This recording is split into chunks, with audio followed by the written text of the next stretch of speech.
Hello everyone and welcome to the channel Flying Meditator. Today we have another episode of the Yoga Vasishtha with another beautiful story. So let's fasten our seatbelts and get ready to fly. Shri Gurubhyo Namaha Harihi Om. Vasishtha said, O Rama, after Sambhar had been deserted by the three demons, Dama, Vyala and Kata, he realized that they had foolishly entertained egoistic notions and had thus come to grief.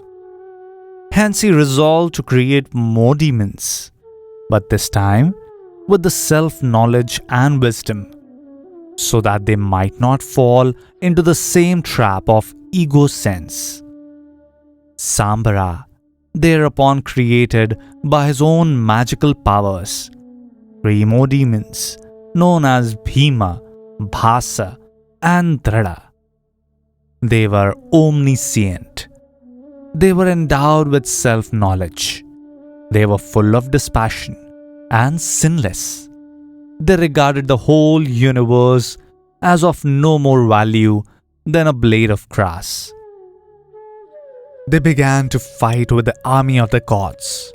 In spite of fighting for a considerable time, the ego sense did not arise in them. Whenever the ego sense raised its head, they subdued it with the self-inquiry, who am I? They were therefore free from fear of death, devoid of the feeling, I did this.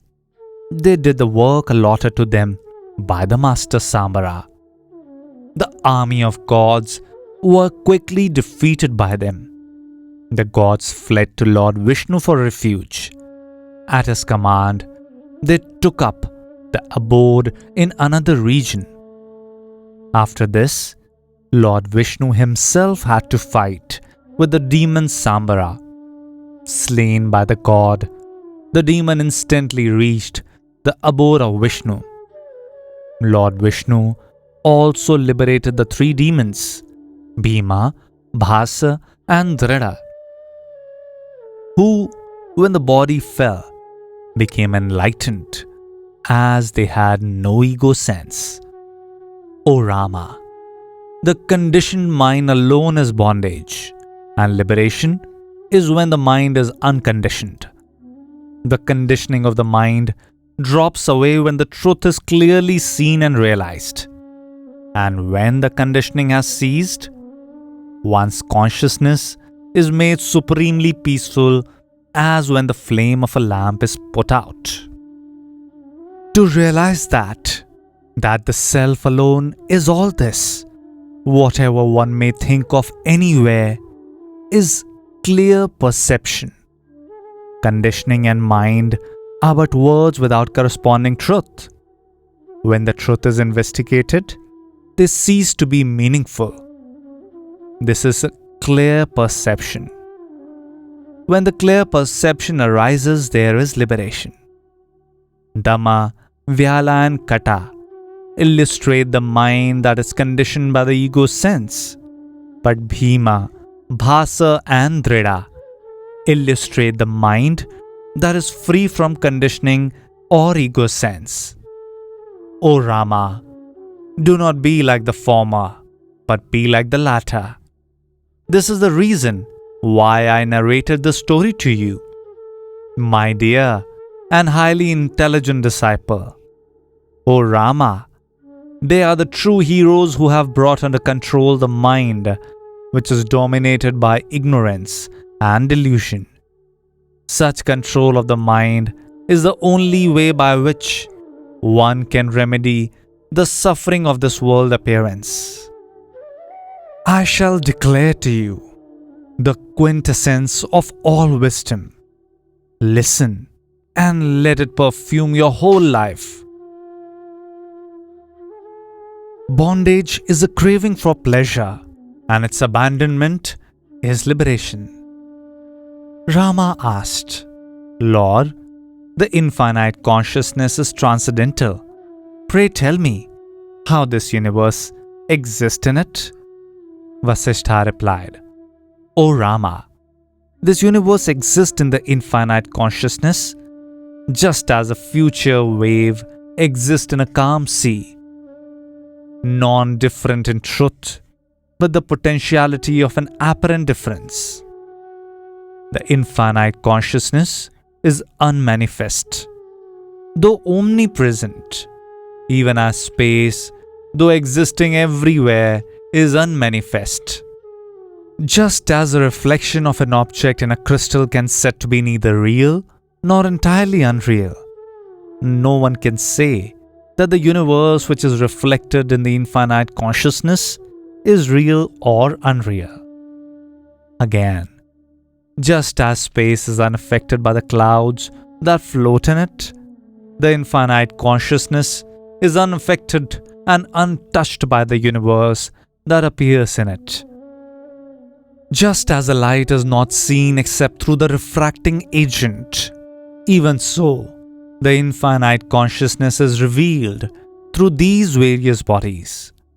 It is essentially nameless and formless, but names and forms are ascribed to this refraction. Consciousness, reflecting in the consciousness, shines as consciousness and exists as consciousness.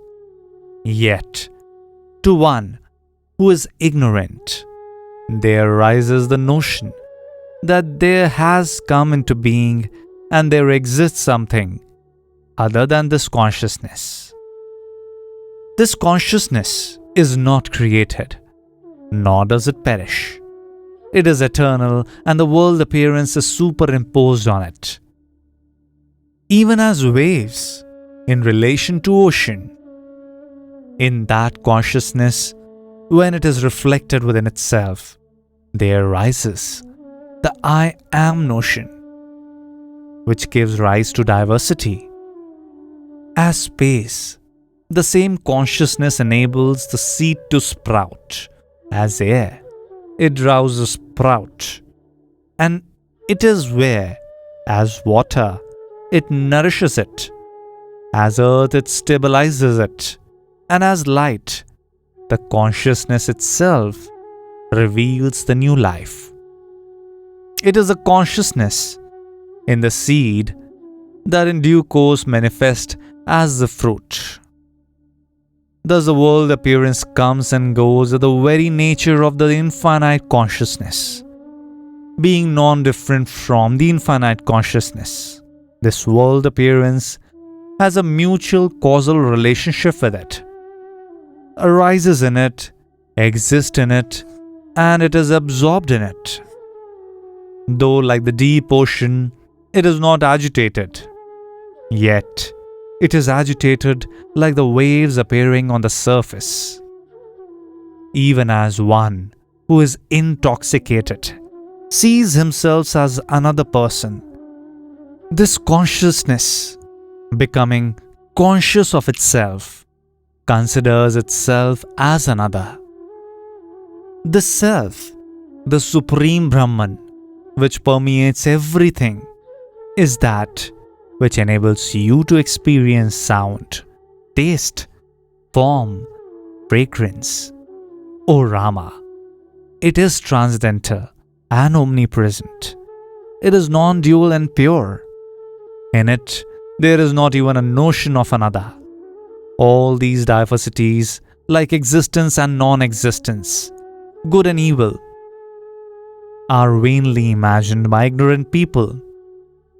It matters not whether this imagination is said to be based on the not-self or the self itself.